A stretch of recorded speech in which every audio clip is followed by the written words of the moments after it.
of people on Zoom. This is fun. Matthew 23. This was the reading. The end of this was kind of the reading a few weeks ago. And so we'll kind of look at 23. What does it go?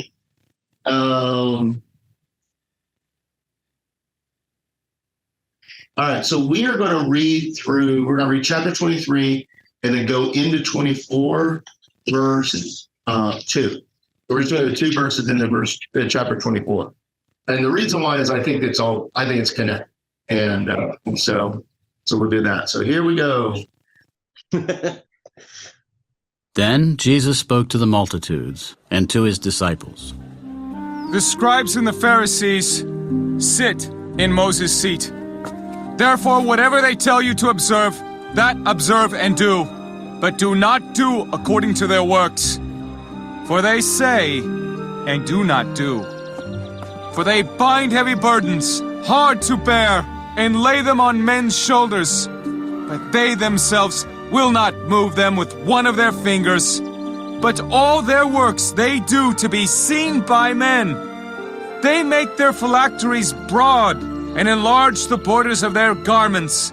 They love the best places at feasts, the best seats in the synagogues, greetings in the marketplaces, and to be called by men Rabbi, Rabbi.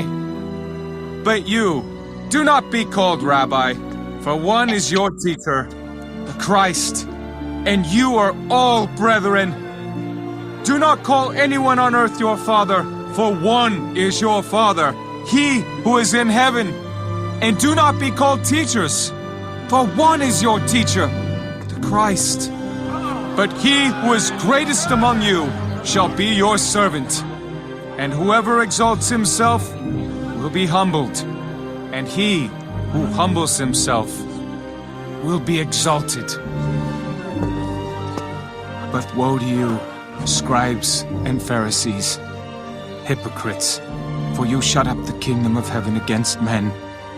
For you neither go in yourselves, nor do you allow those who are entering to go in. Woe to you, scribes and Pharisees, hypocrites! For you devour widows' houses, and for a pretense make long prayers. Therefore you will receive greater condemnation. Woe to you, scribes and Pharisees, hypocrites! For you travel land and sea to win one proselyte, and when he is won, you make him twice as much a son of hell as yourselves. Woe to you, blind guides, who say whoever swears by the temple, it is nothing. But whoever swears by the gold of the temple, he is obliged to perform it. Fools and blind! For which is greater, the gold or the temple that sanctifies the gold? And whoever swears by the altar, it is nothing, but whoever swears by the gift that is on it, he is obliged to perform it. Fools and blind! For which is greater, the gift or the altar that sanctifies the gift? Therefore he who swears by the altar, swears by it, and by all things on it. He who swears by the temple, swears by it, and by him who dwells in it. And he who swears by heaven, swears by the throne of God, and by him who sits on it. Woe to you, scribes and Pharisees, hypocrites! For you pay tithe of mint and anise and cumin, and have neglected the weightier matters of the law, justice and mercy and faith. These you ought to have done without leaving the others undone. Blind guides, who strain out a gnat and swallow a camel.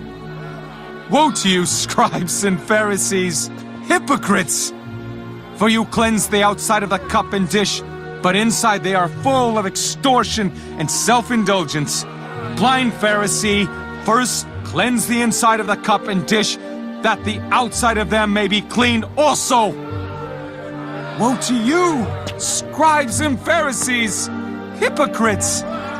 For you are like whitewashed tombs, which indeed appear beautiful outwardly, but inside are full of dead men's bones and all uncleanness.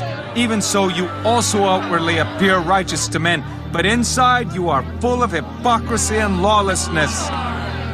Woe to you, scribes and Pharisees, hypocrites!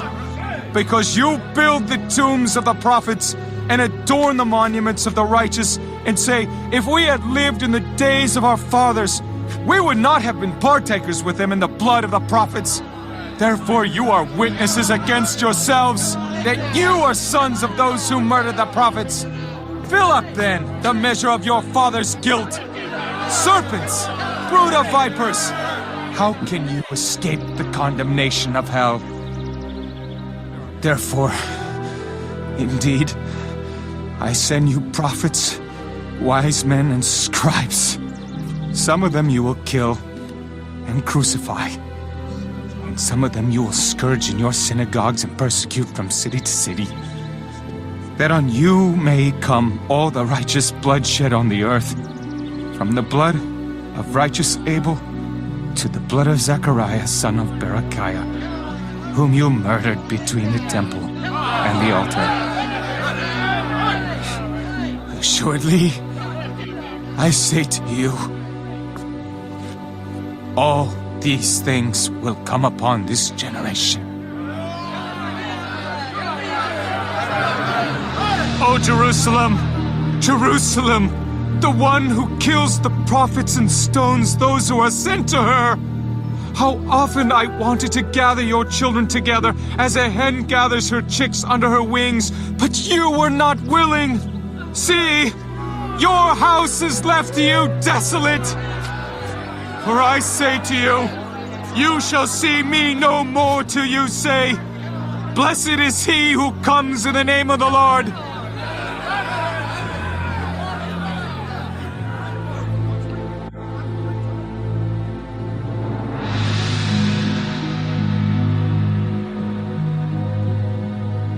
Really want to end the music here. Go to the next chapter. There it goes.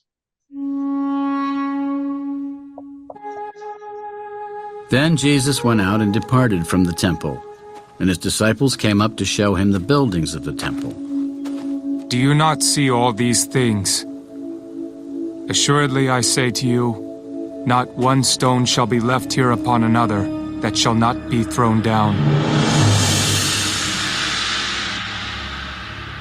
Now as he sat on the All right.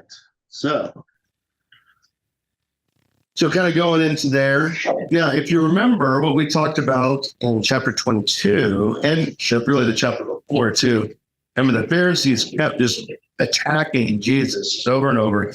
And Jesus had all these parables about that were basically about the Pharisees and those that viewed themselves as righteous, kind of in Jerusalem. And you have that, like, looking at my headings here, like the parable of the wicked vine dressers, wicked vine dressers, like that. And so where you're from.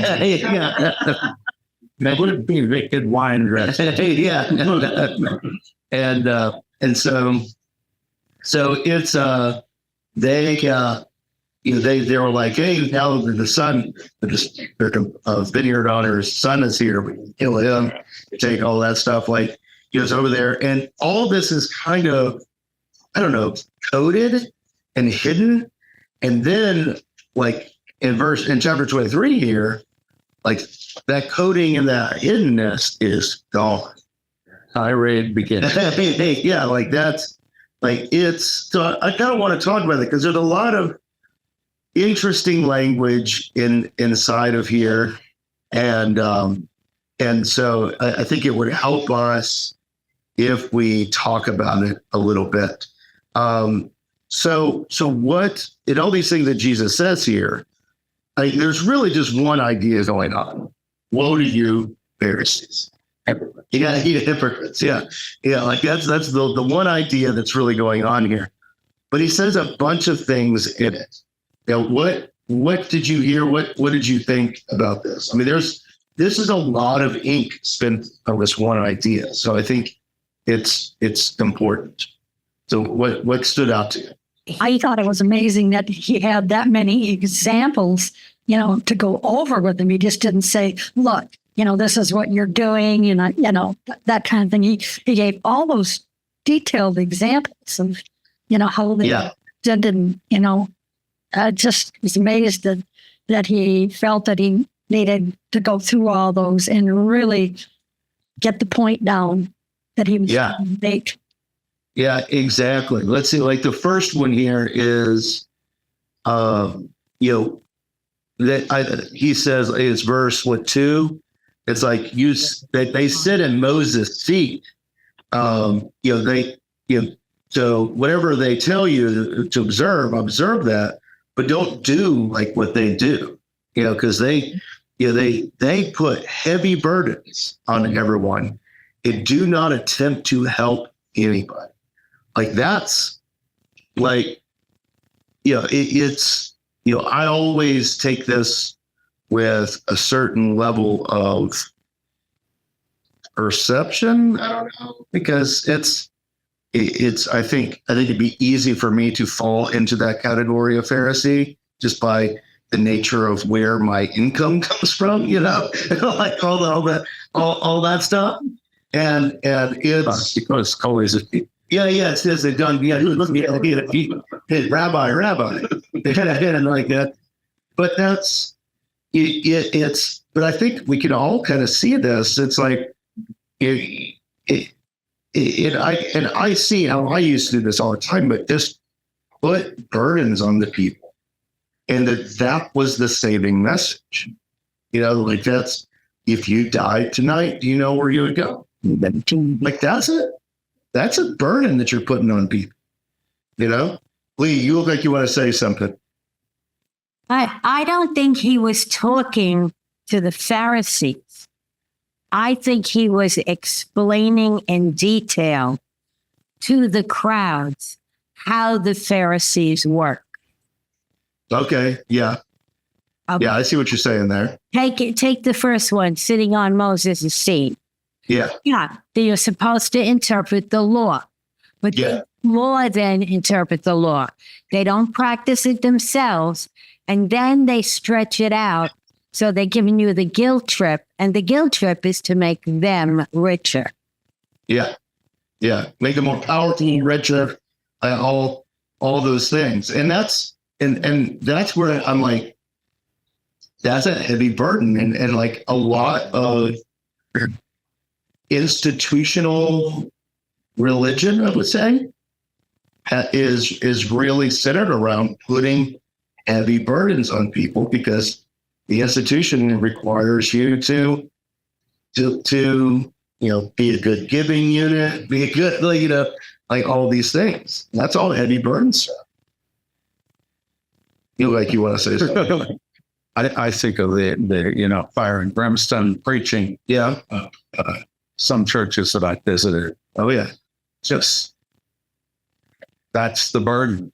Yeah. You got to do it right, or you're going to go to a bad place. Yeah. Your hair is going to burn right off. Yeah. Yeah.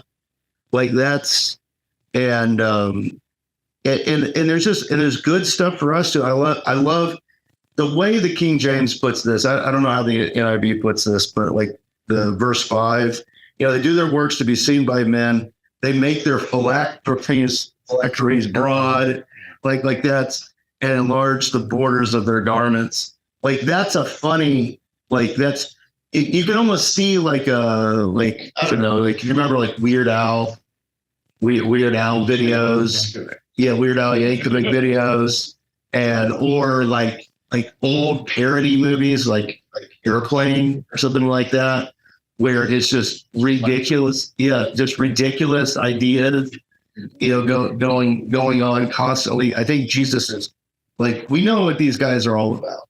They want you to see their righteousness. Look at what I'm doing.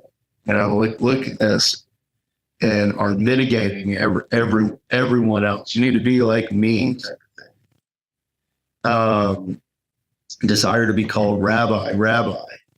Like that's it. And it's funny how it's said twice there. I assume that's the way it is in the other translations too. Verse 7, like they want to be greeted and be like, "Oh, rabbi." It's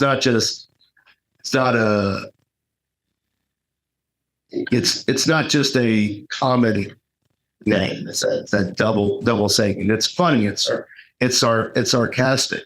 Now he changes something here in verse 8. Yep. And this is kind of what I want to talk about for just a little bit. Is but you do not be called rabbi, for one is your teacher, the Christ, and you are all brothers. You know? So what do you think he's talking about there? That's interesting. That's interesting. Christ. Like, and then all brothers. God gave you the 10 Commandments. Yeah. Moses gave you them. And that's what you have to follow. And the rabbi is no different than you are. You're all brothers because the only teacher you had is God. Okay. Yeah. And that's why, so Christ, is it Christ in all your Bibles too? Or does it say, some of them say Messiah? That's verse, is it 8? Those teacher. Teacher. So that'd be true in students. Let me look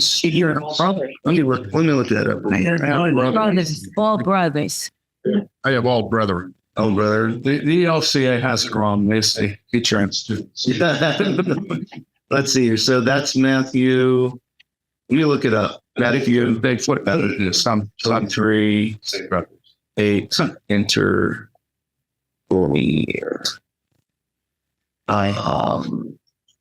Let's see here. I just want to see. Here, we'll share this real quick so everyone can see it.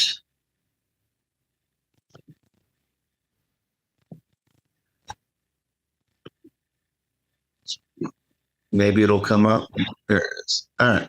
So, Rabbi, but you, however, shall not be called Rabbi. One is of you, like teacher, all and now and brothers. Okay. Yeah, so like that Christ language isn't in, so that was probably added later or something like that.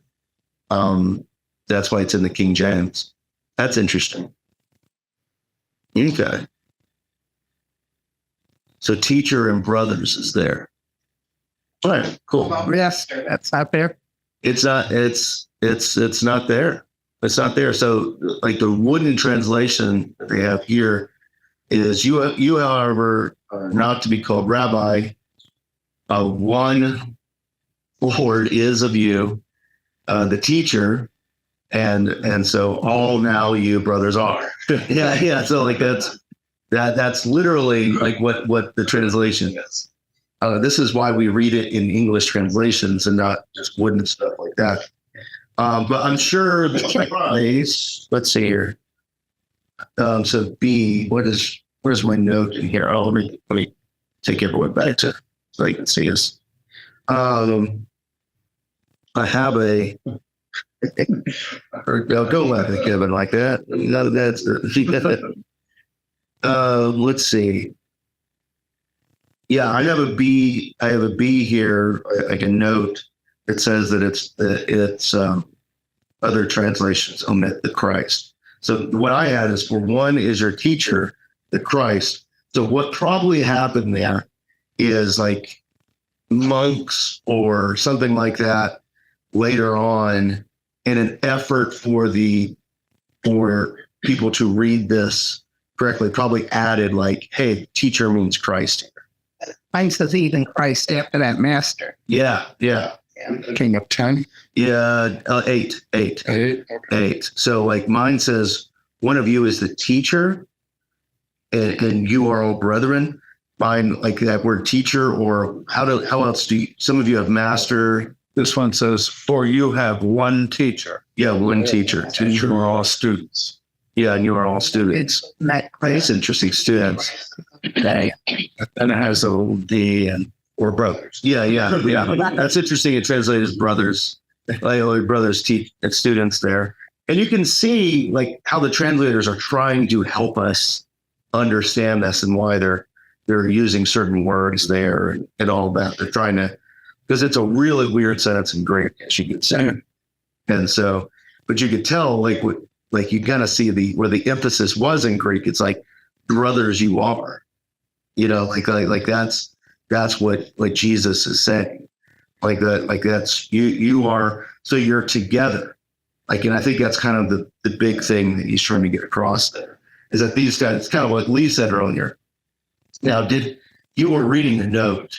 Did you want to read that? I think we skipped past. No. Yeah. All right. So It's been covered. it's been covered. All right. Yeah. Like that's. So let's see here. So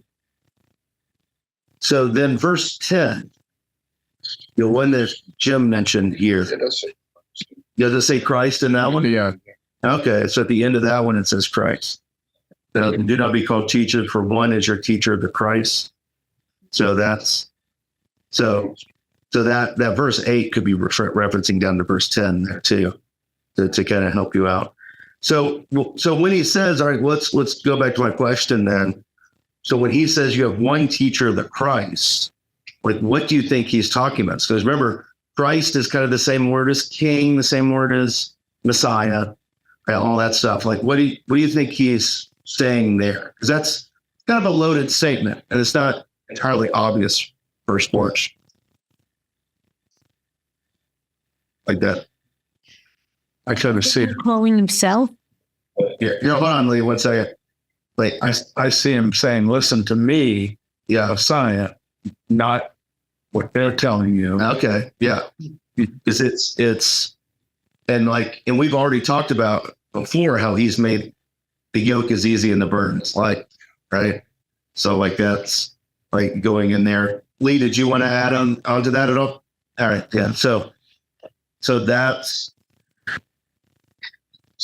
no, I think that's a good example there. And so and so he's like, listen to teacher the Christ, and he's like, but he who is the greatest among you shall be a servant, and whoever exalts himself will be humbled, himself will be exalted. And you kind of get, that's an idea that we've been playing with since the beginning of this book. Whoever will be humbled is exalted. Parts to relax. First, yeah, exactly. We've been playing with that idea since the very beginning. And so then he goes right into it. Like, again, verse 13, woe to you, scribes and Pharisees, you hypocrites. And you shut up the kingdom of heaven against men, for you neither go in yourselves, nor do you allow those who are entering to go. What do you think he means by that? And it might have something to do with the next several verses.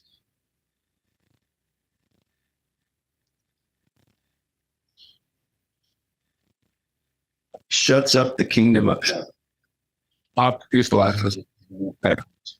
That's yours says locked out of kingdom of heaven. It's I think so. I think it has to do with, and I'm just spitfiring here. Like I'm figuring this out with you guys today. It's I think it kind of has to do with what we've been seeing. Like we saw it at the end of the Sermon on the Mount, where it's like the golden rule is kind of like the summation of all the law and the prophets. And I think he's kind of showing us this is what the kingdom of God looks like. Like that, you like want to say something? Yeah, yeah. He. This is what the kingdom of God looks like.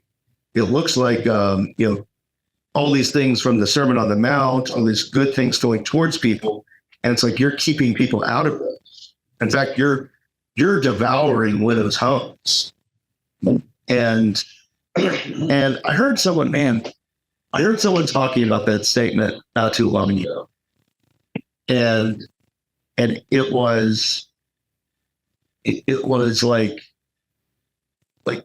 a widow would give everything to the temple and kind of expect to be then kind of taken care of. And they just weren't. It was just like, the bare minimum type of thing. Almost sounds like a cult. Yeah. Like you're developing a cult. Like where everything goes to the top. Everything goes to the leader, to the Pharisees. Yeah. And then they dole it out as they see fit. Yeah. Which is not very much. Yeah. Yeah. Because it's all about supporting the top. Like an MLM. Lee, you look like you want to say something. Yeah, the law, the second half of 13. For you shut the kingdom of heaven in people's faces. Yeah. They're coming to the temple. They're coming to God Yeah. for what they need, which is forgiveness. And then instead, what you do is you pile these laws on them. Yeah. Yeah. That's good. That's good. That's good. Like, and so, yeah, they're just devouring all this stuff. Like that's great. So like continuing on, like verse 15, like, woe to you scribes and Pharisees, you hypocrites. You travel land and sea to win one proselyte. I'm sure this is King James language here. And when he is won, you make him twice as much of the son of hell as yourself. Like that's what do yours say? Basically the same thing. You're So You go ahead and wait. You're throwing again the interpretation by the rabbis.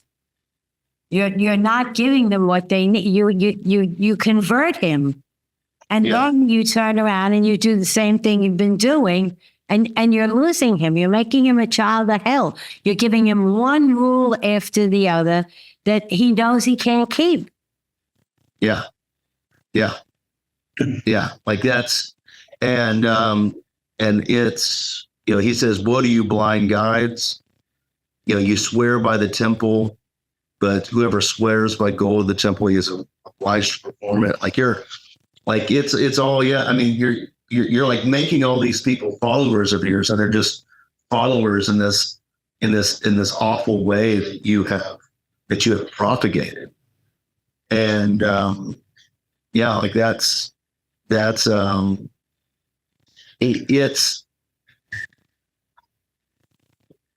so we have an interesting thing going on in the LCMS right now that I think is directly connected to this.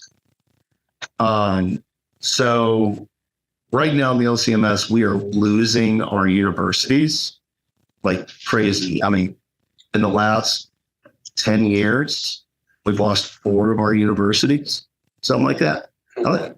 They just closed, like that's, and they, because of finances and all that stuff, it's all for reasons, and maybe some of them need to be closed down, but it's a lot. It's a lot of them, and like it's been my frustration said for a while because of this, and so we're in the middle of losing another one. And this one is interesting because I think people are kind of having enough. So the one that we're in the middle of losing right now is Concordia, Ann Arbor. And so Ann Arbor, Wisconsin, or Michigan. it's mostly Concordia. It was Concordia in Illinois. Yeah, that one's still around. Yeah, there's not another Dominican University right next door. Oh, yeah? Concordia. Okay, yeah. That used to be called River Forest. River Forest. Yeah. Right. And so, Piper. Concordia, Ann Arbor, you said? Yeah. Oh, wow, that's where I used to be. Oh, really? Yeah. Yeah. So like we're in the middle of losing that one, and there was a synodical task force that was. I'm getting into gossip now, so get ready. The a synodical task force that was so St. Louis, it was done into investigating this whole thing, and so they Concordia. Mequon kind of came in, another one of our Concordias came in and kind of saved Ann Arbor a couple of years ago, kind of got them going again.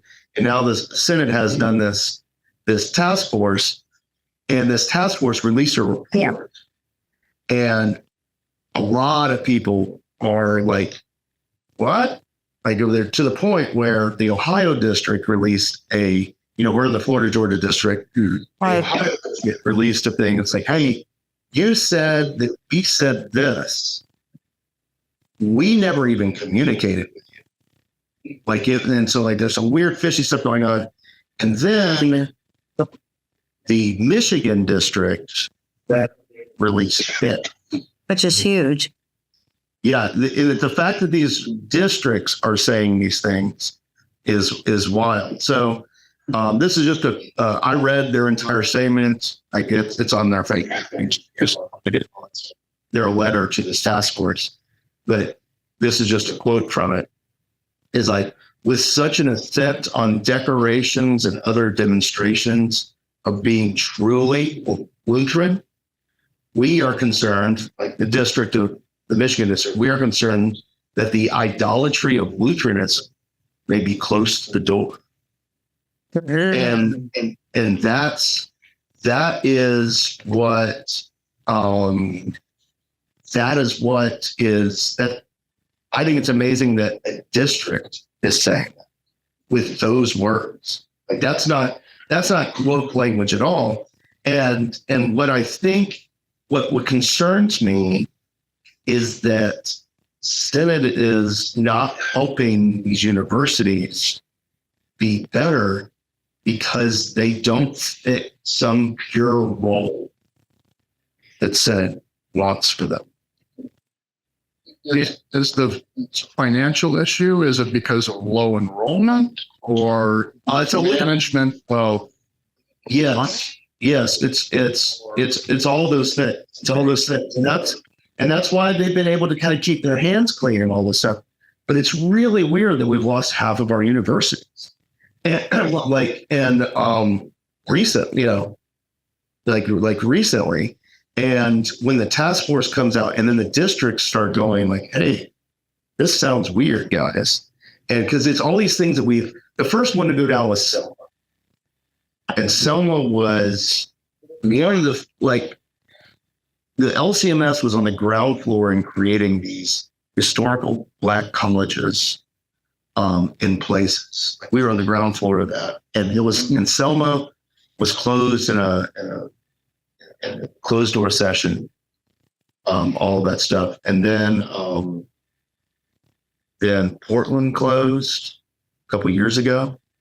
And Portland did some bad, shouldn't have done things that they did, all that stuff. But Synod offered no help. Like that's kind of thing. It's just weird. And then Bronxville just closed. There's another one too that closed here recently. I can't remember that one. Bronxville's in New York. Mm-hmm. And so it's just, yeah. So when I'm hearing these things, and what concerns me is that, like that, are we worshiping like Lutheranism? Are these guys worshiping like the law? Worshiping this other stuff. And I think it's so easy for us we get this idea of what we want or what perfection is or whatever it is. And we begin to lift that up higher than everybody else in the ring. We make that the number one thing rather than, the Christ, the true teacher there. I don't know. As we were reading this, I was just like, oh man, that's it sounds to me like they're just too focused on what they want to teach, what they want you to hear, kind of like we just talked about. Yeah. And I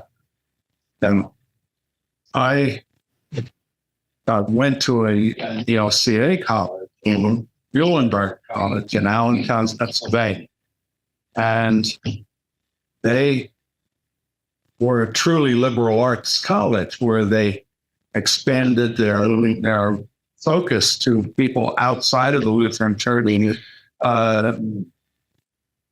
to the point now where the campus is 3 times the size it was when I was there, and 35% of their student body is Jewish.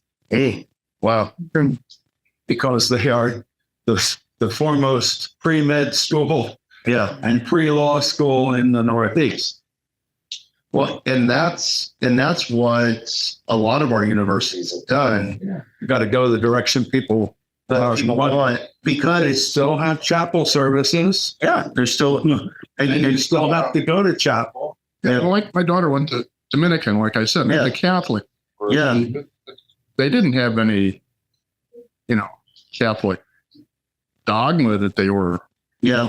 Well, I'm sure it was. Well, and a lot of this stuff is like, we're confident in what we do and all this stuff, and they give it to you, but they give it to you in a way that's helpful. It's not a burden.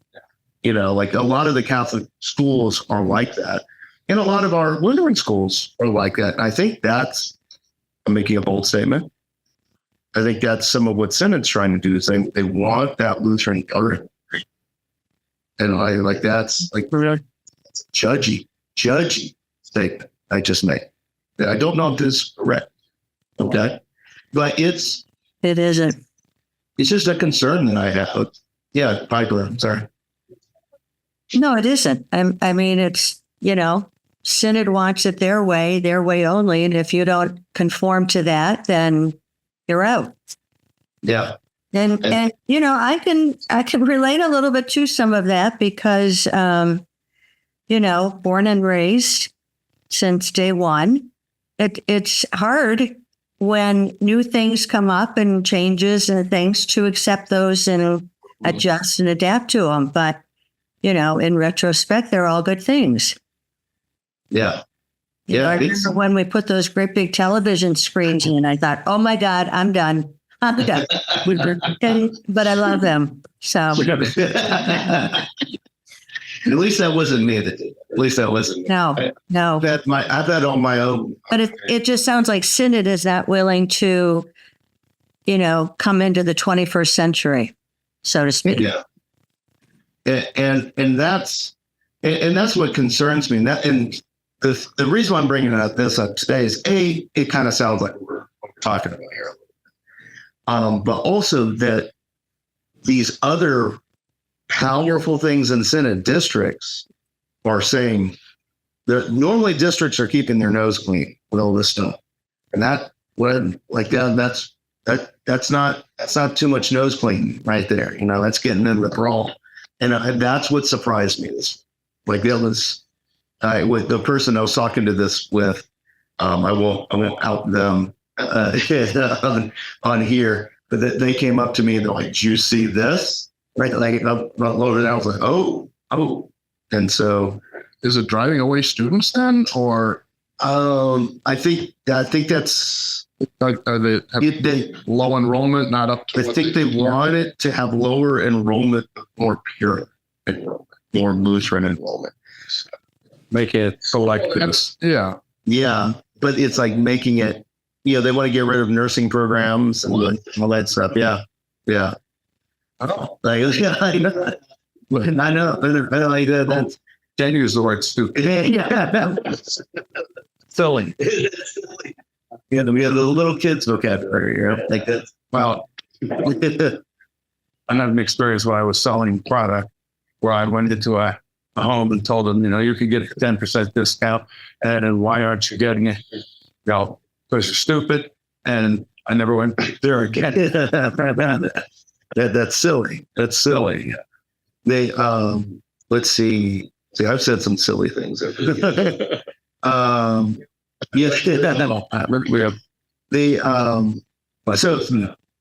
yeah, like, and you see kind of the second half of this, like verses like 21, like, and I think you're seeing some of that. And it's like he who swears by the temple swears by it, and by him who dwells in it, he who swears by heaven swears it by the throne of God. Him, like you're making all of these declarations to the temple and all the things of heaven, and yet you're not abiding by any of it. It's like you're broad phylacteries and all those things. So it's, I think this all sounds kind of similar to what we were talking about with Synod a little bit. And that's, and I think we have to be careful that we don't punch down on all that stuff, because it's easy for all of us to feel that way about stuff. Where we lose sight of like, why does this stuff exist, and just begin to, as the Michigan district, but worship Lutheranism, but we worship, if you're really into white tables here, and you're like, we got to have white tables above any of these plastic tables. It's a weird example, but you could take it too far. like you can take anything too far. And I think that's what Jesus is saying is that these Pharisees, they've taken the goodness of the kingdom of heaven, which Jesus says is embodied in the golden rule and all these people over here. And it's like, you just don't have to serve yourself. And you've thrown all these other people aside. And so that's, and he keeps on going. Let's see. Verse 23, really 24 is what I want to focus on, but 23 is kind of long. I'll read it into it. So what are you, scribes and Pharisees, you hypocrites? For you pay tithe of mint and and cumin and dill. Yeah, dill. That's what it says. The King James wants it more fancy than dill. And like dill anyway, like that. And have neglected the weightier matters of the law, justice and mercy and faith. Like he goes, yeah, you're paying your tithe and all this fancy stuff, like dill. But you have completely neglected justice and mercy and faith. And these, you ought to have done without leaving the others undone. So then he says, blind guides who strain out a gnat and swallow a camel. What do you think he's saying with that? Like that's such a funny phrase. Does anyone have any wisdom on you strain out a gnat and swallow a camel? Like that's You're worried about the minutest thing. That so and so didn't tithe only 9% instead of 10. Yeah. You're worried about that, but you're not worried about the fact that he's starving to death to give you that 9%. You're missing the point. That's good. Yeah, that's good. That'll probably end up in the sermon. Get ready for that. Don't go unattributed. They Give Mick $1. That's what I did. yeah.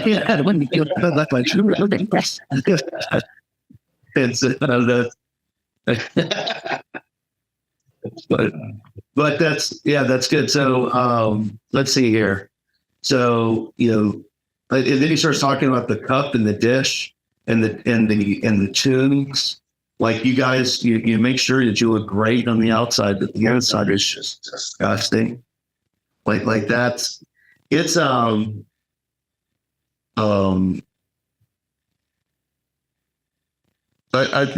way that I kind of, I don't talk about a lot around here, but like it's like people will tell you who they are, like they just will.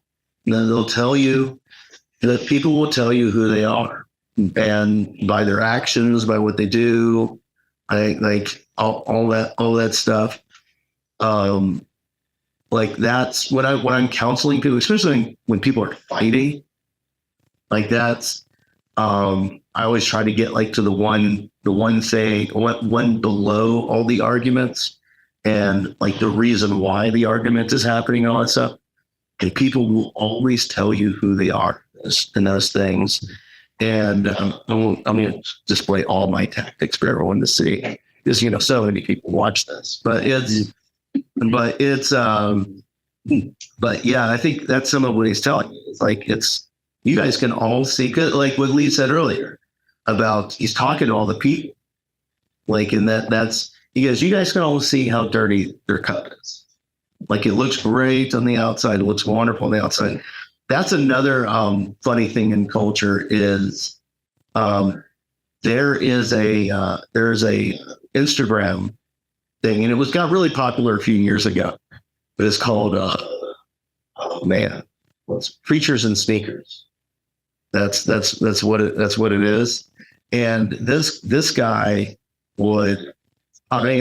these huge mega church pastors and all that stuff, and he would have a picture, like a screenshot from the like live stream and all that, and he would go and say how much their clothing costs, like and like the thing, and the reason why it got huge is these guys were wearing like $3,000 sneakers, and not like leather, like like nice shoes, what you consider nice shoes, like it's these things, right?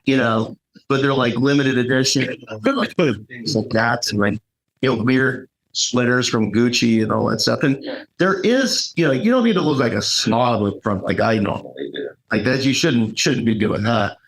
But it's